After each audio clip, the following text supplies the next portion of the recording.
Welcome to day 3 of Family Mediation Week. In today's webinar, we are having a conversation with former BBC News presenter Joanna Gosling about changing her career to become a mediator. For those of you that don't know me, my name is Sarah Manning and I am the chair of Family Mediation Week. I'm also a partner at Howell Brown Family Law, who are one of the sponsors for Family Mediation Week. I practice as a family solicitor and a mediator in both children and financial matters, and I'm also a trained hybrid and child inclusive mediator, and I've now practiced as a mediator for over 11 years. I also have with me Claire Filer, who is a partner at Irwin Mitchell, and she practices both as a solicitor and family mediator. Claire advises high net worth clients in relation to financial matters and private children cases and mediates on all issues. And it's an honour to have Joanna here with us today and talk about her journey. Joanna is a senior associate mediator in both family and workplace mediation at Irwin Mitchell. Joanna changed her career after 30 years as one of the most experienced and best known news presenters broadcasting in the UK. Joanna left her role as a BBC News chief anchor to pursue her passion about relationship dynamics and navigating conflict, and pursued a career as a mediator. It's a great opportunity to hear from Joanna today and talk about the benefits of mediation as part of the Raising Awareness Week. If anyone does have any questions during today's webinar, then please put them in the Q&A box and we will come to answer the questions at the end. I'm now going to pass you over to Claire. Thank you. Good morning, everyone. It's great to have you with us. So I'm going to ask Joanna a few questions about how she came into mediation from her career as a newsreader. So Joanna, what made you decide to become a mediator? It was quite a long process, actually, where I didn't know that I was heading down that path. But sort of right back to the beginning of my career, the stories that always stayed with me and that affected me were the ones where people were caught up in a situation of conflict, whether it was something that had happened to them, the unexpected, and they're trying to raise awareness of it, trying to make a difference, not just for themselves, but wanting whatever had happened to them not to happen to somebody else. So I always was, as I say, affected by those. And part of my job, the important part of my job was obviously giving a voice to people in difficult situations, but I would find it difficult then knowing that the spotlight was off them and they're still living that situation. But so that was a thread through my career, and it was always those very human interest stories that really were important to me in that work. The other part was I then had my own conflict. I had a workplace conflict, which was a difficult one. It was about employment status. It wasn't just me impacted by it. There were a lot of us impacted by it, and that was an extremely difficult situation to go through, and gave me that first-hand perspective of trying to navigate something and wishing there could be a more collaborative approach. And I also got divorced, so I had those personal experiences that directly impacted me. And then just another sort of separate factor that was related to the journalism was the cancel culture that was making difficult conversations quite hard to happen sometimes, quite hard to have. And just sort of editorially, it was something that I was thinking about a lot, how you have particularly difficult conversations and in the workplace, but also just the issues around society and that sort of dynamic of people wanting to be heard but not wanting to listen. So lots of different things were swirling around in my mind. And then I had an aha moment when a friend of mine said, "Oh, a friend of mine's getting divorced. Would you speak to her?" And I just thought, well, I'm not an expert, but I could be the person I wished had been there for me. I just decided to train as a mediator. So initially I trained as a civil and commercial mediator, and went through all the different disciplines of training, and family is sort of where I ended up. So there was lots of training ahead, but I think of Steve Jobs and the fact he said you can only join the dots looking back, and it was very definitely that for me. I wasn't following a clear path. I was just following the bits that were kind of interest to me and that were bothering me, and they all added up to meaning I became a mediator.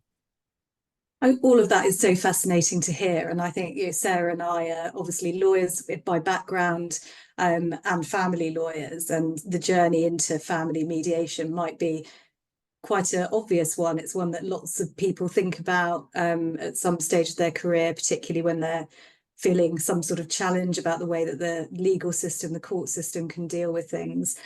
How did you actually go about training as a mediator when you were starting in a completely different career to that you'd had before? Yeah, so I mentioned I started actually with the civil and commercial training, and that was because I wanted to start with family, but it wasn't obvious to me how I do it. There's sort of multiple providers. The family training is more intensive. It takes longer. I was working full-time in another job. So I thought, and I spoke to a few people, and somebody said, well, if you do the civil and commercial training, that then gives you the kind of platform to then go and add on the family. So that's what I did. And then I absolutely loved the civil and commercial and thought, well, I can't do everything. Maybe I'll just stick here. But then I wanted to bring mediation into the workplace that I was in. I felt like mediation is a helpful thing in any workplace. So I did the workplace training, and then actually I had a mentor in family. As a family mediator, you have to have what's called a PPC, which is a practice consultant, and I was lucky to have somebody who was sort of unofficially playing that role for me, and she said, you must go to Family Mediation Week. So that was, I went along to that, and I was like, well, so many brilliant sessions, as has been the case this week.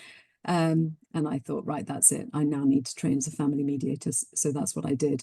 And I just did loads of reading around everything, lots of observing. I joined some charities and did volunteering. So just used basically any spare time that I had to immerse myself in the world of mediation, meeting people, talking about their experiences, and just doing as much learning as I could. So it was like a sort of unofficial traineeship on the side. It's great to hear that Family Mediation Week was such a big part of you developing your passion, I guess, for family mediation. So what did it feel like starting something from scratch, a new career that you hadn't done before? Must have been quite daunting? It was just exciting, actually. And Yeah. I felt when I started out as a journalist with this huge passion to do something without a clear roadmap, and sort of, well, just picking up the phone, knocking on doors. I'd read an article about someone and think, oh, I need to meet them. I need to have a conversation with them. So it was the same sort of approach I took actually at the beginning of my journalism career. The difference was that I was starting out again with the experience that I've got, although ironically, I initially thought it was something completely separate to what I was doing as a journalist. And I didn't really therefore see any synergy, and it became clear quite quickly that there is such a synergy between the skills involved in being a journalist, the impartiality, the listening, and what I was doing as a mediator. So that did bring a huge benefit to me starting out again. So it didn't feel like I was completely starting out again. And plus I was lucky because I was running those two things alongside each other. So I had the kind of the comfort of knowing I had a job which gave me the security to know that I could pursue this on the side, which was very lucky. What made you decide to then focus on mediation and move away from journalism? So about 18 months ago, it became clear that, well, I was basically told, we were all told at the BBC, at BBC News, that changes were incoming. I was presenting on the BBC News channel, and there was going to be a merger between the domestic and the world channels. And the figures were that 19 presenters were to go down to 5. So at that point, it was a huge shock, because I mentioned, the sort of the comfort and security of not just of having a job to enable me to pursue a passion on the side, but it was a job I loved, and I didn't envisage that I would leave it at that point. But when it became clear that changes were incoming, I reflected and thought, actually, this is the moment that I will do something different, and I'll walk away from this. And it ended up, it you know, it was lucky I was pursuing the mediation, because that gave me a different kind of comfort going forward. I didn't know what it would look like, where I would end up, but I knew what I wanted to do. So I felt comfortable with that decision that I would walk away and pursue the mediation. And how are you finding it? I love it. Yeah, I absolutely love it. I haven't looked back, and it's funny because I was at a party recently and somebody said to me, "Do you miss being on the television?" And it was almost like I had to sort of, it was a strange moment, because I thought it's almost like it was another life that I don't miss it. I loved it. But I love this, and it's just another chapter. So this is the thing with the television and the journalism that I was doing there was, as I mentioned, it's very much about sort of speaking to one side of the situation and putting their perspective out there. And it's absolutely vital, telling those stories and shining the light. And I loved it. But what I love about this is that you bring people together with the goal of trying to resolve the conflict. And that's really what is driving me. So yeah, I'm really lucky. I feel that I've got this chance, and I'm really happy also to be part of a law firm, because I mentioned I didn't know what it would look like when I was leaving journalism. What I did know was I didn't want to be working on my own. So I'd sort of been looking at, would I join a chambers and get referrals from law firms? And then it was a conversation with Erwin Mitchell where my name was passed on to you, Claire, I know, and Ros in the family team. And he said, why not join us? And it was, yeah, I was really grateful for that. So yeah, I haven't looked back, and I'm very happy. Well, we're certainly very thrilled to have you working with us. So you don't mediate 100% of your time, you do other things too. So what other things are you involved in at the moment? Do you still do things with the media? I broadcast, and again, this is something really fortunate that came along, that was unexpected, which is I present a program on Classic FM. And again, it's funny because it's like, I mean, it was the break with news going into classical music just felt like the perfect antidote to a career in hard news. So, and it felt like something completely different. But actually, there is a synergy, I feel, between the work that I'm doing now and that, which is it's letting the mind rest sometimes and focusing on what's going on within you, what you want. I mean, that's what mediation boils down to. And obviously we'll talk more about the process of mediation. But yeah, I've brought into my program on Classic FM a stop the clock moment on a Sunday afternoon, which is when it's kind of just shut the doors, put on the do not disturb, and just sort of focus on immersing yourself in a moment. And so that's a really important part of what I'm doing, and I love it. And otherwise I write a Telegraph Q&A column about mediation, which has been a great thing, because I'm really keen to promote mediation and raise awareness of it, because it's not something that has been embedded in our society as a way of how you just approach a conflict from the moment something breaks out. It's, you know, again, we'll get into this, but so often as a mediator, you'll have a conversation and you've been brought in at the end of it where everything else has failed. And so I think I feel very strongly about wanting to communicate about how it works and just getting a bit more awareness out there about it. So I write around that as well. I love that idea of a stop the clock moment. I think we could all do with a bit of that on a Sunday. I need to get that into my routine somehow. So just moving on a little bit and talking a little bit more about mediation. So Sarah, we've talked about how Joanna got into it. How did you get into mediation?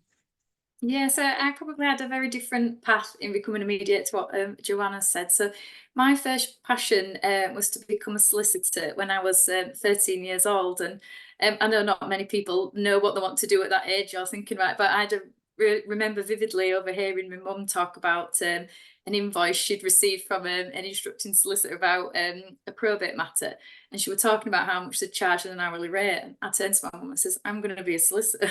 And honestly, I never looked back, and thankfully I found my vocation and passion for family law, because it does sound very money orientated. But I think it was just then at that time I sort of had this light bulb moment that I thought, that's what I want to do.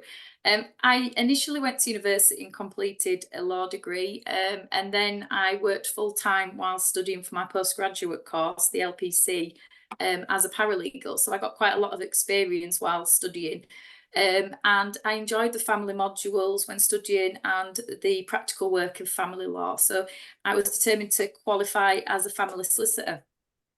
From the start as a paralegal, and hearing about mediation, to me, it felt like a no-brainer. There's always two sides to every story.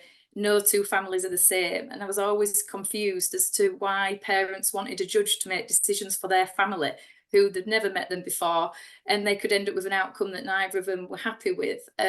So to me, mediation was something I always recommended. And as soon as I qualified as solicitor in 2011, I self-funded the mediation course myself, and qualified in 2012. So my whole career of dealing with separated families has always been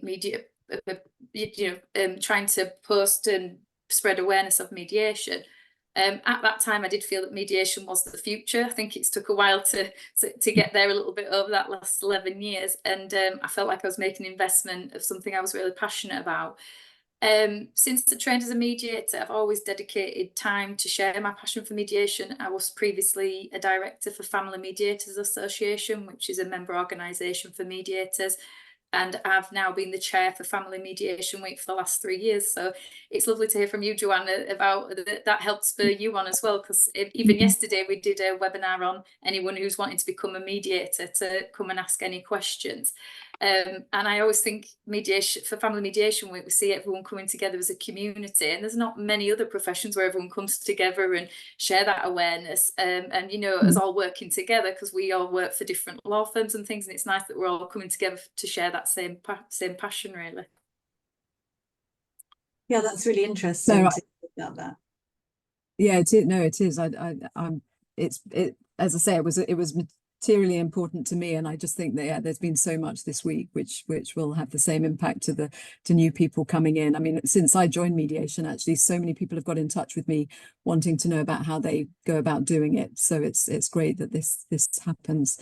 I wanted to know, Claire, as well, what made you become a mediator? My journey, I guess, was a little bit different to Sarah, although my background is as a family solicitor as well.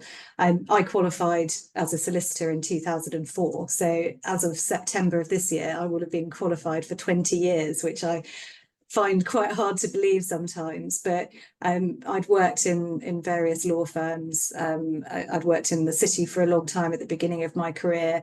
And I think the way that family law often worked when I was starting out is that the court option did tend to be the option that you chose when you were when you realized you couldn't resolve things direct. Often you would be issuing proceedings almost as like a first thing to do, and then hopefully you would settle them along the way. But it wasn't the case that there were loads of different dispute resolution options like there are now. And as I developed through my career, as I became more experienced, I just thought that there must be a way of trying to resolve things in a much more amicable way. And mediation was just something that kind of called to me, really. And I was lucky enough that my firm at the time got me onto the training. And then once I'd done that, and the training is, as Joanna has talked about, it's in-depth training. It takes a while, but you do so much in the training that teaches you new skills that actually you can use as a lawyer as well. But it just felt natural to me as soon as I started doing it, and now I probably do about half and half in terms of mediation cases and legal cases. But I'm really passionate about using it as a way of resolving things. That doesn't mean that you need to go to court, or that you need to get aggressive, or that you need to get nasty with each other, which sometimes can be the case when you're exchanging lawyers' letters every week. So just going on to talk a little bit more about mediation. Joanna, do you want to give a bit of a brief summary for people about what mediation is, for those that might not know?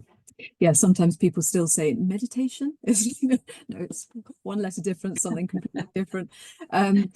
So I know a great mediator who is a community mediator called Dave Walker, who works within calm mediation. And he said to me when I first met him quite a long time ago now, mediation is just the conversation we should have had a long time ago. And I think that is just a brilliant way to summarize it, because that's effectively what it is. And that then sounds off-putting to someone who's thinking, I do not want to have a conversation with my ex. Actually, I prefer to have the lawyers sort it out. But it's a conversation that happens in the context of someone who is impartial and independent, which is obviously the mediator, being there to help support and navigate through that conversation, so that both sides can be heard and hopefully listen to each other. So it's in terms of the sort of nuts and bolts of the process, it's each person involved and both sides have to agree that they want to mediate. It is voluntary, but each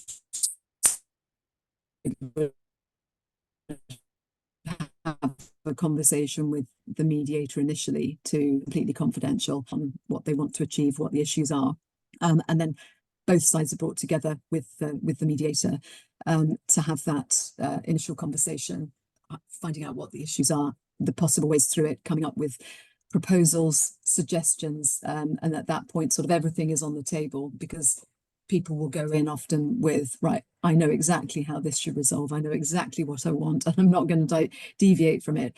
That can get put on the table as a proposal, get discussed, and then obviously the other person will feel equally strongly about a different solution. So it's just the working the way through the different options that there are, so that hopefully ultimately having sort of reality checked everything that needs to be discussed, whether it's finances, children, anything else.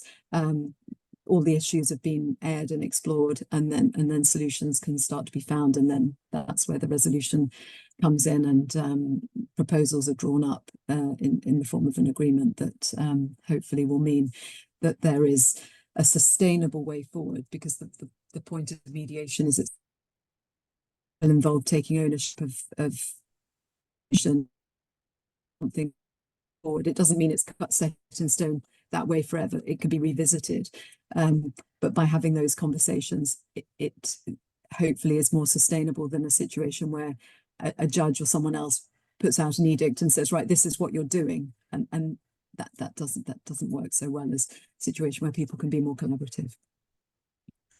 Sarah, we could talk all day about all of the different ways that we have in our toolkit for resolving things, but just to give some general pointers, how does mediation differ from other conflict resolution methods?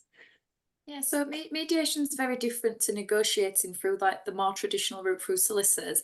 And often I think that issues get lost in translation and people often read correspondence in different ways. It also depends on the solicitor you instruct, as we all have different styles. I probably do something very different to you, Claire, and I do. And I think that's something that's important to choose your solicitor as well and do a bit of research. The language we use as solicitors is very important. And often as solicitors, I feel like we're numb to the effect that the language has. And you know, that's the first letter that someone's going to be receiving, and it's really important to sort of put yourself in their shoes, that you know, this is the first time they've ever got a legal letter and how that is. And I think sometimes that's something that as solicitors we all need to think a little bit more about. I also think it's a bit cold, but obviously it depends on the situation, to receive a letter first about making arrangements for children, and I do think, and financial matters. And I think we have moved on a lot from when I first qualified as solicitor. It would be the first time, you know, a letter on the doorstep sort of thing. And I think having them conversations, like you mentioned, Joanna, about, you know, the conversation you should have had previously, that actually, if we go back to the start, try mediation first, try sit down in a room, which has a very different outcome. I believe that the court should be the last option, And this is a message from the courts, and I've shared some videos today about judges, you know, what they're saying, and there's lots of emphasis now on trying to resolve matters through mediation initially. It's very different to court proceedings, as ultimately you're asking the court to make decisions for you.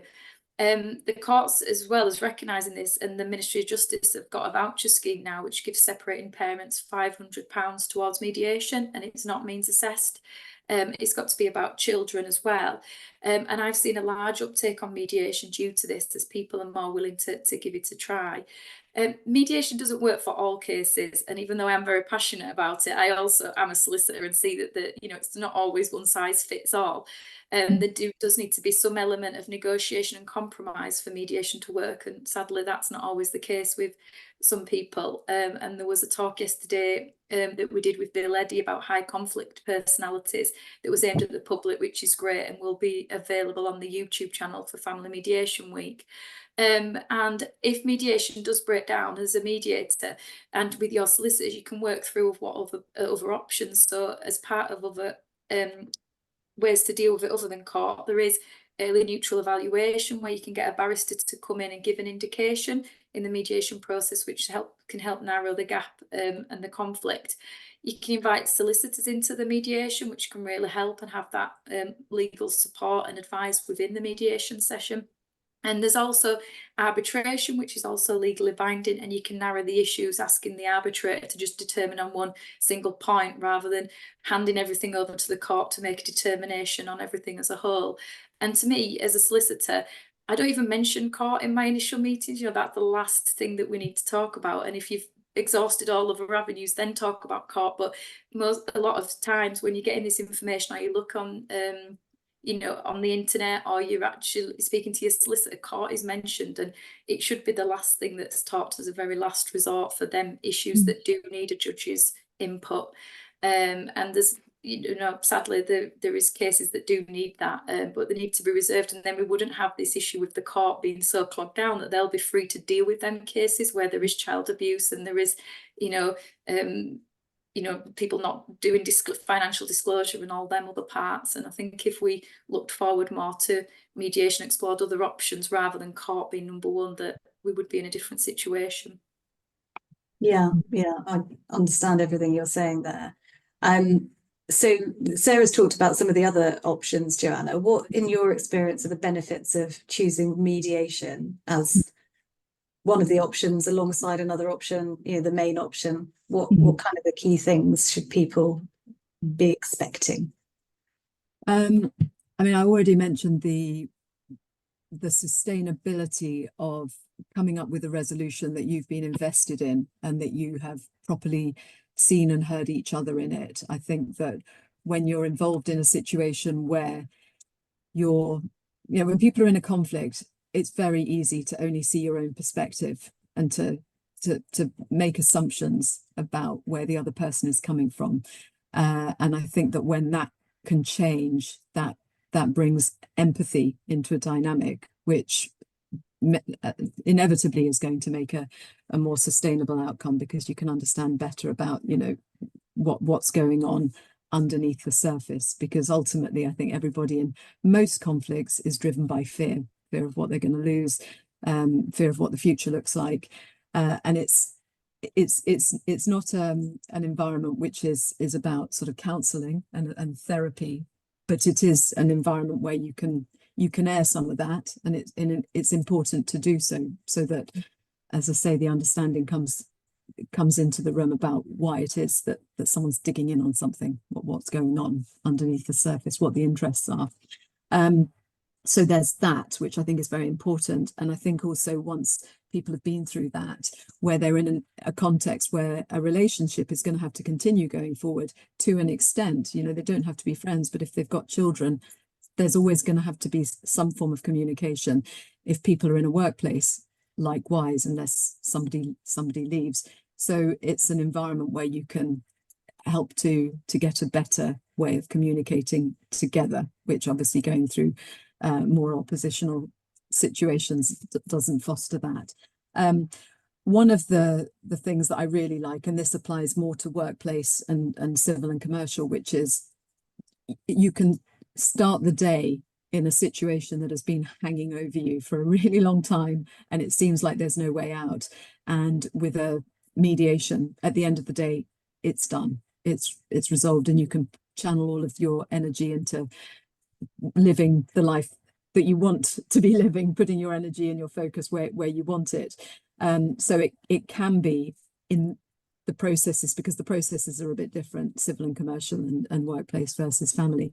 But similarly, though, family is still a quicker way generally to resolve the conflict than going through the court process. Although, Sarah, as you say, it's, you know, ideally that's the last resort, but if people do opt to go through court, it's a much longer process. It's normally more costly. So it's the quicker, the more cost effective, and hopefully the more sort of emotionally beneficial way to get through a difficult situation. Yeah, so just following on from that, I found it quite interesting comparing my practice as a family lawyer and my practice as a mediator, how the process works differently, and how mediation can really open up a discussion that might not be able to have been had in solicitors' correspondence, legal letters. Just by way of an example, I was involved in a mediator in a case where the participants, the couple, had reached a bit of an impasse between them. They didn't quite know what to do. And one of the key things about mediation that you might have read about, might have been talked about in other sessions, is that it is a confidential process. So in the mediation, that couple were able to open up actually pretty quickly in their separate meetings and then together about their aims, what they wanted out of it. And it turned out that their aims were actually very similar to each other. And that was something which hadn't been identified in the solicitor correspondence. And so I could really see in that case a practical example of how just having that forum to talk, to listen, to explore what you wanted made all the difference, and they actually settled their dispute pretty quickly when they hadn't been able to reach an agreement. So Sarah, you're a solicitor as well, as we've talked about. Do you have any practical examples of cases where mediation has really worked over and above another method? Yeah, so I've got a mediation case at the minute, and sadly they decided the relationship's come to an end when the children have left home for university, which I do think we see quite a lot of, where, you know, suddenly they're left with their relationship rather than just being mum and dad. And it's very amicable, and in their assessment meetings they both said that they felt it was fair. Like you say, Claire, they'd already highlighted that it was 50-50.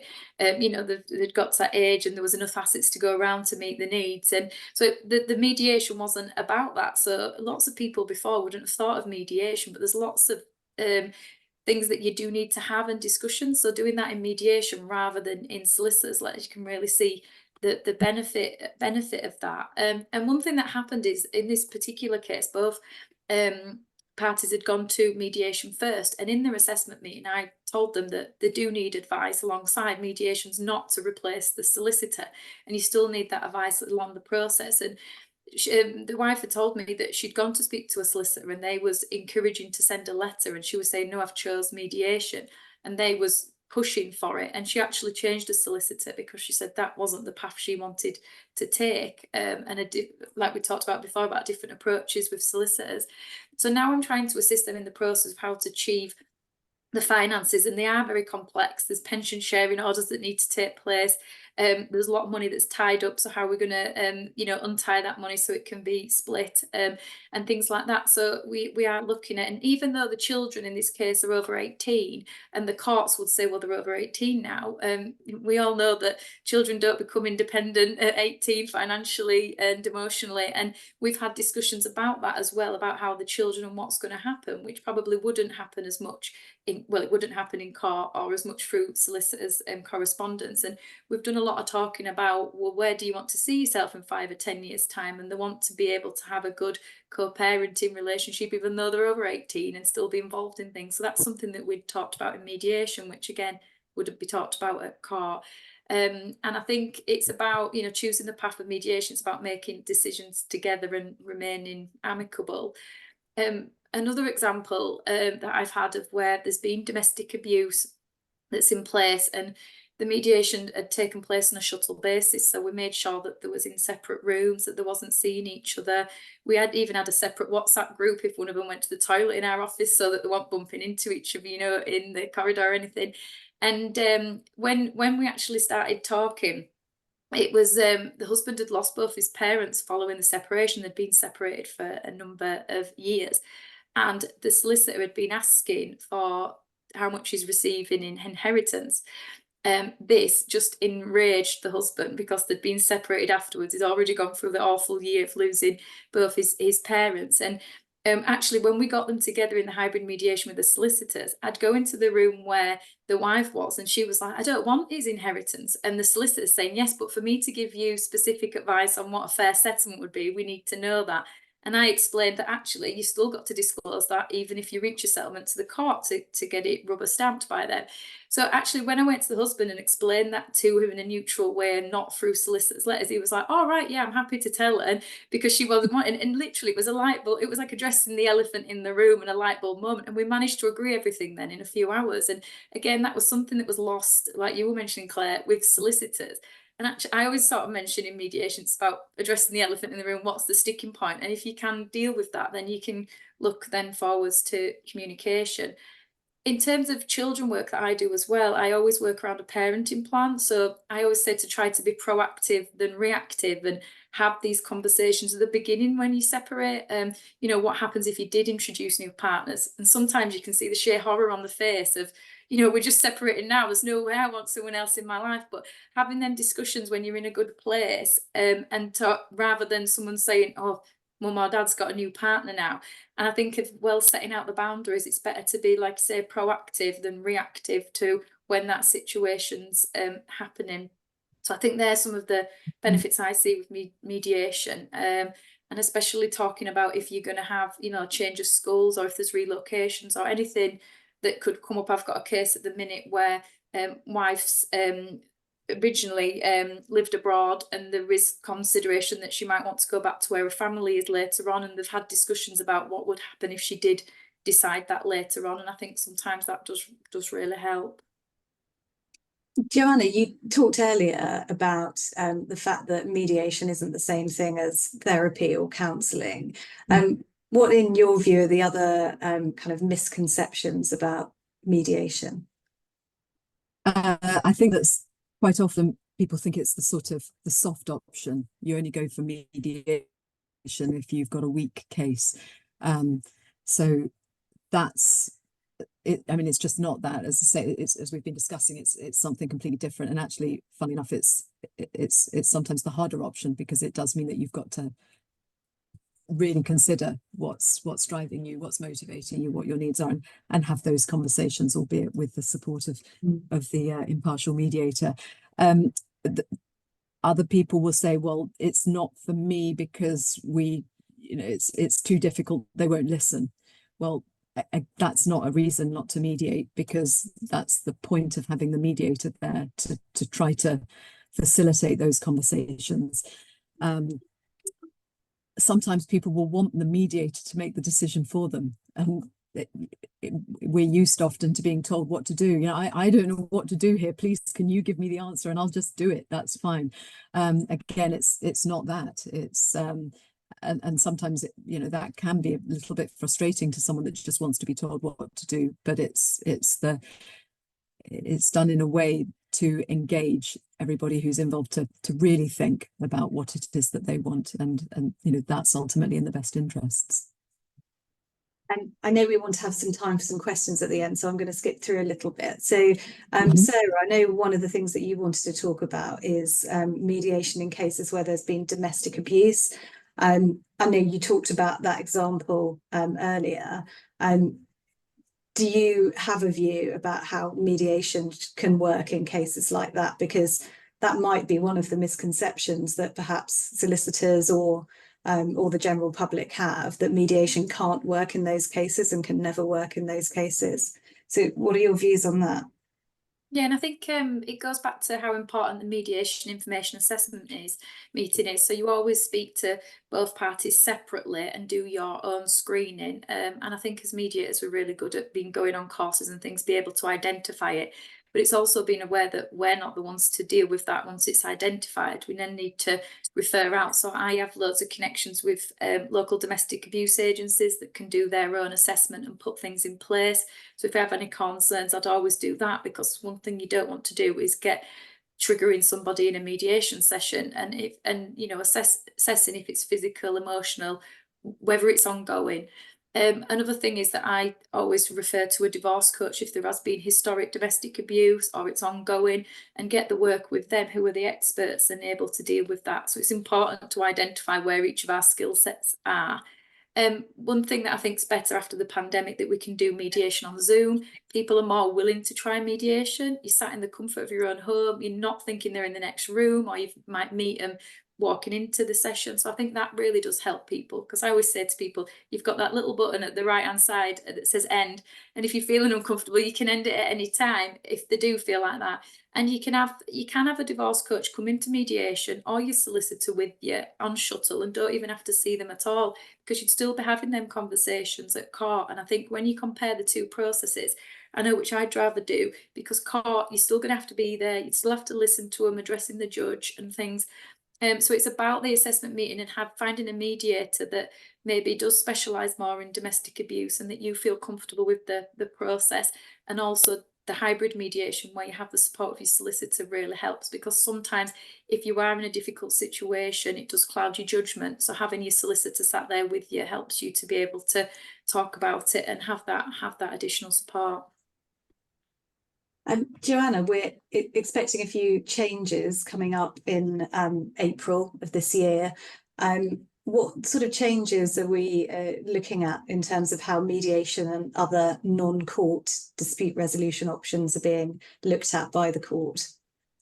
Well, the changes are designed to try to, I suppose, push more people into mediation without it becoming compulsory, because there's always that debate around, should it be compulsory? No, it remains voluntary, but the changes will mean that it's going to have to be considered much more actively than perhaps has been considered before, because of what the approach that the courts could take. So we've been talking about the MIAM, the Mediation Information and Assessment Meeting. There've been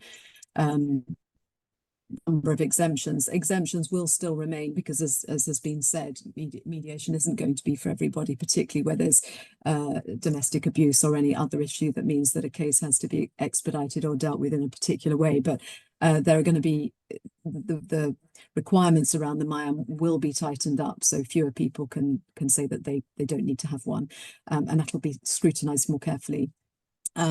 Also, the judges will have the ability to push cases back out of court to refer them to non-court dispute resolution. So it's not just a mediation, it's all the other forms of non-court dispute resolution, which you were also talking about, Sarah.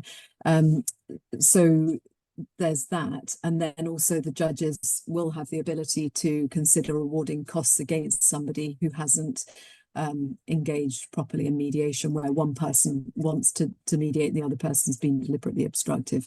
So these are changes that are designed to funnel people away from the courts and down the collaborative route, but they're coming in April, and obviously we just need to see how much of an impact they have. Yeah, that's quite interesting, I think, for Sarah and us to see in our roles as legal lawyers as well. And I think people are going to have to, for example, produce some evidence about what they've engaged in a way that they haven't had to do before. So Sarah, if you're someone that wants to access mediation, what kind of training and qualifications should you be looking for in a mediator when you're looking for I mean, obviously there are all sorts of things in terms of the right person for you, but what specific things do you say people should look out for? Yeah, so check that they're registered with the Family Mediation Council. So anyone who's trained as a mediator through the official channels will be registered on there. So I'd always say start with the Family Mediation Council website on Find a Mediator. And it tells you there if they have the qualification for like child inclusive mediation or things like that, and if they offer assessment meetings on Zoom. I think that's the best place to start. And all accredited mediators have to do a re-accreditation after 3 years. So every 3 years I have to reapply, and you've got to show certain criterias of, have you done some training on domestic abuse? Have you kept up to date with other things? And so you have to do that and show that you've done the relevant CPD and also had your meetings with your professional practice consultant that you should have in training. So it's good to a good start to look on the Family Mediation Council website. You can put in your postcode as well to find your local one. Or now we do it all on Zoom. Doesn't necessarily have to be local if that's your choice of dealing with it. And I think sometimes just having there's different ways of us becoming mediators to think what's best for you. Obviously, for me and you, Claire, we've got a solicitor background. Other mediators might be a teacher that's worked with separated families. Other people might be from a therapeutic counselling background, and there might be a bit more talking about the feelings and things in the mediation. Probably me and you, Claire, or you might want the more legal advice, illegal information that we can do. I think it's just thinking about what you want, and there's loads of different people and different skill sets, and I think it's sort of maybe spend a bit of time looking on websites, how, and a bit more about them really. But ultimately, I think look at the Family Mediation Council website to check the credentials. Yeah, that's certainly a great place to start, isn't it? Joanna, Family Mediation Week is all about raising awareness of family mediation, as we know. Do you think that the mediator could do more to educate the public on the benefits of mediation? The mediators could do more. Yeah. So the media. The media. Yeah. We've done it. It's like meditate, media, mediate. No, that's fine.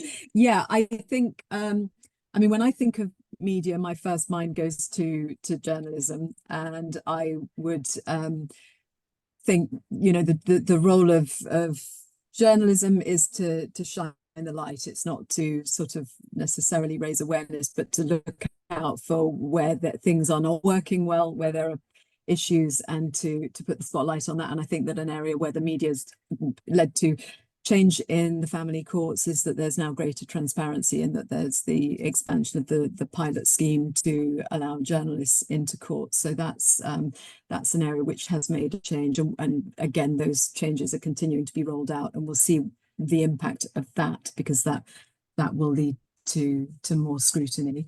There's also obviously drama, and mediation has been brought into some dramas, and I've spoken to mediators about some dramatic portrayals where they've been frustrated that it's not been accurate. That can be unhelpful because it gives the wrong perception of what it's about and how it is. So I think there is an onus on people who are putting a portrayal of mediation into drama that it is accurate, so that people can actually see exactly what it is.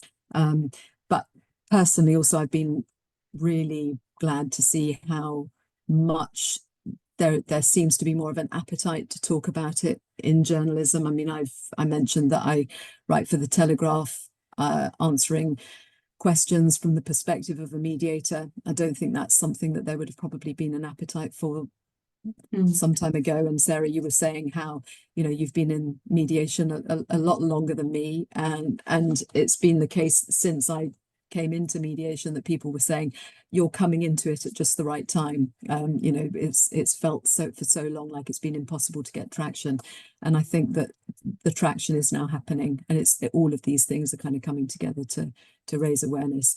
But I think ultimately the responsibility as well obviously lies with lawyers to discuss it with clients, and us as mediators to do whatever we can to really get the message out there and just keep talking about it.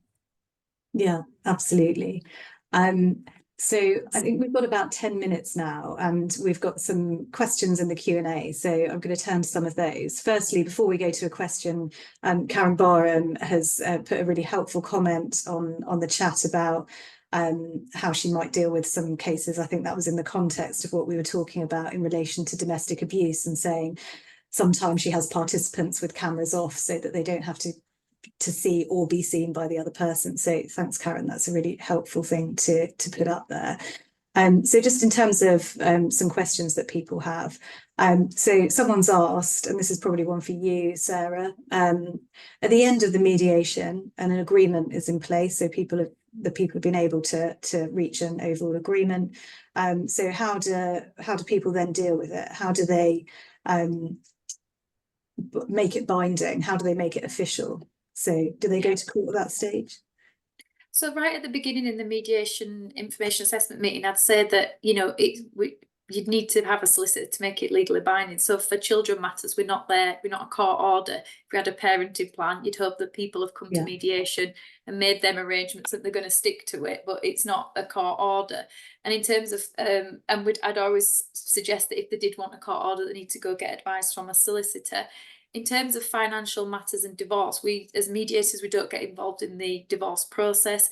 And in terms of the financial matters, we would say that it's not a legally binding document until you've got it drafted by your solicitors. So again, if people don't have solicitors already, I'd recommend people that I use to get that drafted up and just pointing it out how to do that, and that they do need a solicitor to make it legally binding. And it's about the legal information. So as much as mediators, we can't give legal advice, we're giving that information to people, and it will be very clear on our memorandum of understandings, which set out what the agreement's been reached, that it's not a legally binding document and what steps you need to take with that. Another question that's come up here. So someone's put a question on the chat, someone that's a journalist, also trained to become a mediator. So she says she's interested in asking Joanna about balancing a client's need for anonymity while promoting your mediation work. And Charlotte's asking, is there a difference from telling stories in journalism, and how do you approach this? Client confidentiality, anyone that you mediate for, it's absolutely sacrosanct, obviously, that there is confidentiality, so would never breach that in any way. I mean, you can, in terms of giving examples of things that you've come across, you can do it in a very broad brush way, but absolutely nothing that would lead to the people involved thinking she's talking about me. You know, that would just be awful if that was the case. So I think it's sacrosanct that the confidentiality isn't breached. I mean, you can talk about I think an organization where a mediation has happened. That doesn't give any clues as to the individuals involved, but that's probably about the limit of it. So just moving on to another question, which I have to confess I probably don't know the answer to. Sarah might be able to help. If not, whoever's put it up there, very happy for you to email me and I will try to find out the answer. But it's basically someone who's looking at potentially training as a solicitor, thinking they might prefer to be a mediator in family, whether there are any funding options to doing that. Now, those of you that are listening that might not know some of this, when you train as a solicitor, if you're lucky enough to be able to secure a training contract with a firm, you might be able to get some kind of funding towards that. The firm might be able to help you with it.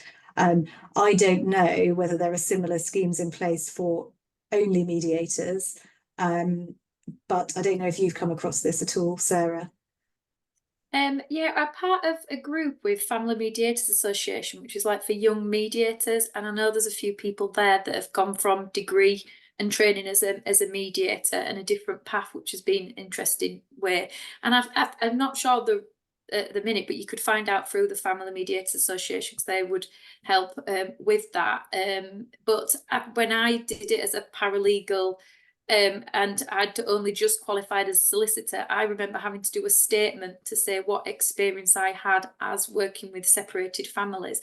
So there's that barrier of if you're going straight into the training as a mediator. In terms of funding, I do think that there might be some talks or something about getting some funding, or some mediators, because there is a real lack of mediators. If things do change and it does go up there's more people retiring than there's new mediators coming in. So I think some mediation firms might help with the funding. You might be able to get something like that, I believe. But if you want to email me direct, I can find out through the Family Mediators Association, where I was a director before. And there's also the webinar that I can send you the recording to yesterday about becoming a mediator, and a lot of the questions might have been asked on there as well, or to the speakers there. So happy to help, and if you want to reach out on that one. That's really useful, Sarah. It sounds like you know more about places to access information than me, so that's great. So I think we've dealt with all of the, oh, hang on, no, we might have some more questions in the chat. Someone's asked, in relation to out of court options, how do we feel about whether mediation is the most successful, or is there another more effective option? My view, in answer to that question, and Sarah and Joanna may have different views, is that there are lots of different non-court dispute resolution options, and anyone, whether you're a solicitor or a mediator, when you have a first meeting with a client, it's part of your remit to talk about all of them. And one solution might work really well for one family and one set of circumstances, and another solution might work really well for someone else. So it's about talking about those options, it's about exploring them, it's about seeing what might be the right fit for the circumstances of the case. And as Sarah talked about earlier, they're not necessarily mutually exclusive. So you might, for example, start a mediation process, and you might have disclosure as part of that process. And then at some point, you might think, actually, we really need the help of someone outside to give us an idea of how this case might settle, what the right fair solution might be. So at that stage, the mediator might suggest bringing in a barrister who could give an early neutral evaluation and might say, well, this is something I would expect the outcome to be if the matter did go to court. Likewise, if mediation might be the start of something, but maybe you don't manage to reach an agreement, and so it then flows through into an arbitration, which is another really effective non-court dispute resolution option. So I don't feel that mediation is necessarily the most successful. It really depends on the circumstances of the case. So I don't know whether Sarah and Joanna have a view on that. No, I think you've summarised it, yeah, really well. The other thing I'd have added is in terms of the mediation information assessment meeting, as part of that, the criteria for mediators is to also give other options of non-court dispute resolution. Yeah. So when you talk through with individual clients about that, and especially when you're having these confidential chats with husband and then wife, you really get a feel of speaking to them both. And especially when myself knowing the law, you sort of get a feel, and then you can have sometimes I've had little revisor assessment meetings to talk through to them about the options, and sometimes mediation isn't always the right option, and they might think, actually, I'd really like arbitration because I'll get an outcome quicker and it's finalized, and and things like that. So I think it's the assessment meetings and giving that information for people to make an informed decision about the right process for them. There's also lots of books that have been written about thinking about the court options, so that's always a good place to start as well. So it's about being informed of the other options that are available, whereas some people, if they go straight to their solicitor, are talked about court and that sending letters straight away, and they're not actually aware of the other options that are available to them, and you're relying on that solicitor to give you that information, or the internet. So there is a section for Family Mediation Week on the Family Mediation Council website that has resources that we're trying to collate, and books that we recommend, and videos. So, that's always a good place to start. Great, thanks, Sarah. So another question, I think this might be the last one, and also we've only got a couple of minutes left, so we'll wind up soon as well. So someone's asked a question about an accredited mediator sending a document to the family court when an agreement is reached, and what legal standing does this document have? I'm not sure the context in which that's being asked, but Sarah, I think the lady that's asked this might be thinking more about the one solicitor type thing, where a solicitor might be acting for both parties, but what do you think? Yeah, an accredited mediator wouldn't send documents to the family court about an agreement. That's where you need to go to either a solicitor or the one client, one model or resolution together, where you can have one solicitor, but that's in a solicitor capacity, not a mediator. So a mediator will prepare and outline the proposals, but everything at mediation's on a without prejudice basis. So until you've got it in a legally binding document or to court, but that's where you need your solicitors. The mediator wouldn't help with that part. Yeah, I wonder also if the person that's asked this question might also be thinking about the fact that when you've been to see a mediator for a mediation information and assessment meeting, if mediation isn't going to progress and you do want to make a court application, the mediator does send something to court then. But hopefully that's Sarah's dealt with your question in that respect. So we are at 1 o'clock. Sarah, do you want to wrap things up? Yeah, so thank you. And like I said, this will be recorded on YouTube on our Family Mediation Week channel.